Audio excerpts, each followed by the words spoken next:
Done. You're going to a big boy gun. Do I have to? You're gonna love it. Okay. Fire at will. Perfect. Reconsider. Good job. I want you to move your quadrant. A little northwest. Yeah. Yes. Okay? But that's pretty good, though, right? That's terrific. Are you kidding? Yeah. You get a gold star. I'm a killer. You're a killer. You're a natural born killer. I'm a natural born killer. Squirrels will fear you.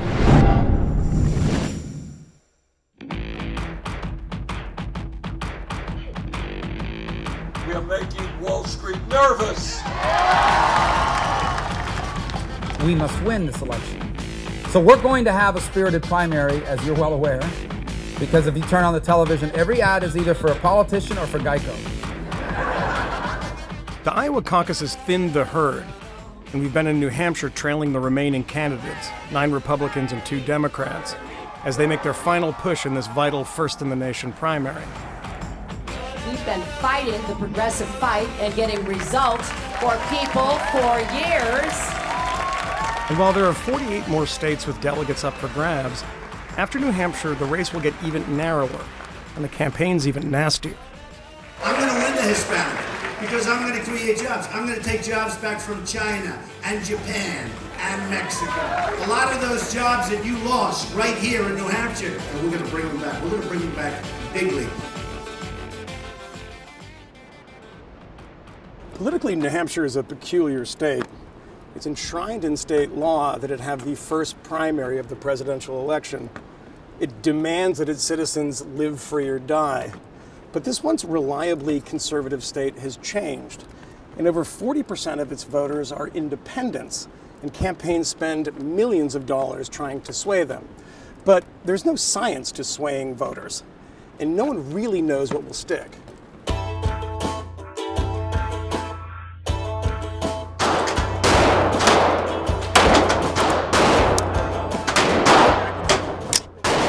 We drove to the Granite State Indoor Range a few miles from the Massachusetts border to shoot and talk guns with the Women's Defense League and a bipartisan group of New Hampshire activists and politicians.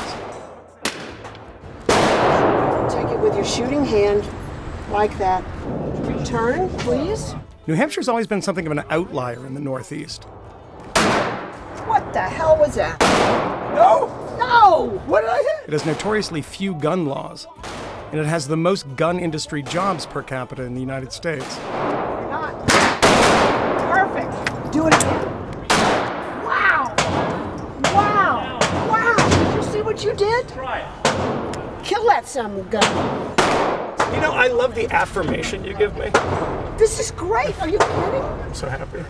You should be. Come here. Give me a hug. You're a killer. I'm a killer. That's adorable. Yay! When our magazines were empty and guns holstered, it was time to talk presidential politics with the women and a few of their Second Amendment-loving friends. What has changed in the political culture of New Hampshire over the years? I mean, the live free or die state has, become less individualistic, less libertarian over time. It's gone from red to kind of purple. How does that manifest itself? I mean, do you see this? Do you see it as a changed state? Or are people generally on the issue of guns especially okay with it and that's not touched? I think in this next election you're going to see that people aren't quite as liberal as some seem to think we are. And as far as the guns, it's part of our nature, it's part of our culture, but we look at it for use for all the things we need, for hunting and for protection. Who are you going to vote for? To be honest with you, I'm an indie, and after dealing with the primary and all the things that are going on, I don't want to vote for anybody. You're a Democrat. Yes. Who are you going to vote for? That's up in the air still. It's up in the air between 2 Democratic candidates? So you might vote for Bernie Sanders? I like his stance is a lot better on, obviously, gun control. I think of myself as a conservatarian. I'm not really a Republican. But it's a set of core values that I don't find to be the bulwark of any of these parties, sadly. So people that register independent is the largest group right now of registered voters in New Hampshire. You can take all the polls you want, but they're not hitting those independent voters, and those are the ones who make up the decision the last minute, the last day, whether they want, give me a Democratic ballot or a Republican ballot, and those decide the election. We like to say here that Iowans pick corn and we pick presidents. We've got a bit of a better record than they do of actually picking nominees who go on to become presidents. I met Dan Weeks at a pub in Manchester. He comes from an old establishment New England political family, but now runs an organization that fights the establishment, combating the influence of big money in politics. So what is a New Hampshire voter? We like the anti-establishment thing, we don't like the insider, and we take it as a kind of article of pride that we get to kick the tires and really test the candidates out. Typically, they don't win here unless they work really hard. And historically, that's been, I think, that's worked pretty well for the country. All right, who is ready to knock on some doors? Awesome. The New Hampshire primary is probably the most important ballot cast before the 2016 election, and as such, candidates spend millions of dollars in mailers and ads. But at the end of the day, what we know works is face-to-face contact with voters, and the Bernie Sanders campaign is doing the best job of that right now, and we're going to find out just how they do it. Phone people for the weekend? Canvassing and phone. Yeah. Okay. So you're doing some training now? Yep. Okay. Yep. And you're going to train me? Yes. Too? Yes. Where do I sit? What do I do? I'll be on my best behavior. Okay? The campaign tells us how to deal with both skepticism and hostility, stick to the script and don't get into debates, and how to help people to the polling places on Tuesday, provided they commit to voting for Sanders.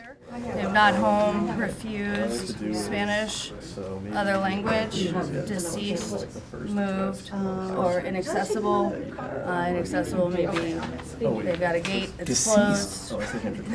Oh, okay. So generally, not if you find them deceased in the house. No, then you'd probably want to Call the police or yeah, something. call 911. So we're gonna go out. We'll find our Bernie supporters. We will find those who are still undecided. Somebody would like to do a little role play. Anyone? Ding dong. Oh. Hi. What's up? Hi, is this Melanie? Yes, it Hi, is. Melanie. I'm Mark. I'm a volunteer with the Bernie Sanders campaign, and we were wondering if you're planning on coming out for the upcoming primary on February 9th. The group poses for a last photo before heading out in the rain to embark on the thankless but important task of knocking on doors for Bernie. Feel the burn? Feel the burn. Feel the burn.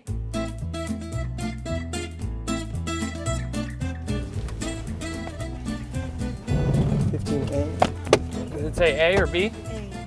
We're trying to get you to come out and support the center on February 9th, and we were wondering if you're planning on participating in the upcoming primary. I'm definitely participating. All right, fantastic. And I went to see Hillary last night. And how'd that go? I've been on the fence. I'm voting for Hillary. I mean, what do you say? She didn't want to be convinced.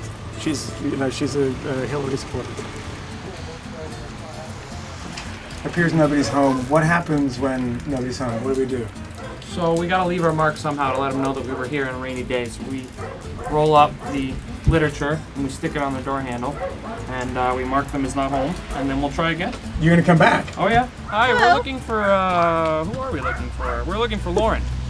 She went to work already. All right, fantastic. We'll try again later. Thank you so much. Yeah. Have a good one. I think you have her on your side, so don't worry about that. All right, that's great news. Thank you. Hi. Hello. We're looking for Nancy. We're looking for Bernie Sanders. Have a great day. Wow. That woman does not like Bernie Sanders. No. Not everybody. Not gonna, you can't win them all, Burn. Burn? She wasn't feeling the burn. I should have just left her on literature anyway. Oh, I see a light on in the kitchen. We were wondering what issue's important to you. I mean, can we convince you to maybe support the senator? I believe in what he's saying. I believe in what he does. Fantastic. That's a great start. I mean, I'm an old liberal Jew. I mean, and I'm a New Englander. And I love that. I thought we were done. Yeah. The election was over. We only have 47 more. I'm gonna take my wet paper. But in this almost pathologically individualistic state, it's still the individual issues that matter. And unlike Massachusetts, its liberal neighbor to the south, Granite Staters' views on guns are complicated. Every Republican candidate has appealed to New Hampshire's libertarian instincts. I think we spend much too much time talking about new laws that apply to people who actually follow the law. None of the laws that they've proposed here are going to change anything. Trying to out-Second Amendment one another. And that's how you get the string of unconstitutional executive orders, the constant onslaught and attack on the Second Amendment. Second Amendment with Trump will be as strong or stronger as it is right now. There won't be any chipping away. And with Bernie Sanders' commanding lead in the state, Hillary Clinton has tried to out-progressive the Vermont socialist on guns. She's even enlisted former Congresswoman and gun control advocate Gabby Giffords, who in 2011 was shot in the head at a public event. Hillary is tough. Hillary is courageous. In the White House, she will stand up to the gun lobby. Why I'm voting for Hillary.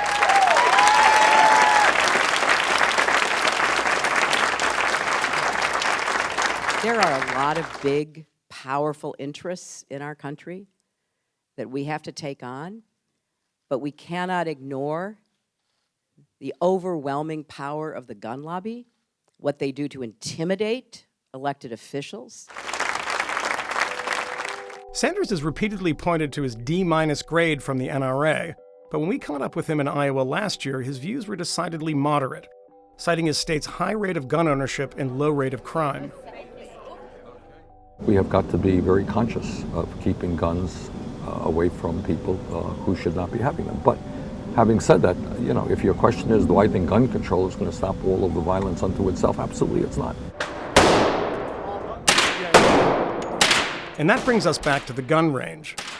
In this cycle, 5 presidential candidates have stopped by. All Republicans, all trying to burnish their Second Amendment bona fides and to field questions about their gun policies. And these face-to-face interactions matter to New Hampshire residents. It's where tone and policy is set for the race ahead. I mean, do you feel that New Hampshire has that key, important first state that does set the tone? Because the things they say here yes. dog them throughout the campaign. I believe yes, and one of the reasons why is we asked the question. The question's never asked in Iowa, but when they come to New Hampshire, we ask the question, and they have to answer it. And if their answer is different tomorrow than it was today, we'll know. we take a piece of cordwood and we hit them over the heads and make them think again, which side are you on? When they leave here, they have to go to some liberal places like New York and what have you. Now they have to, and we're going to watch them because we've already got them to say, here's where I stand. And if they change later, we're not going to be silent in New Hampshire.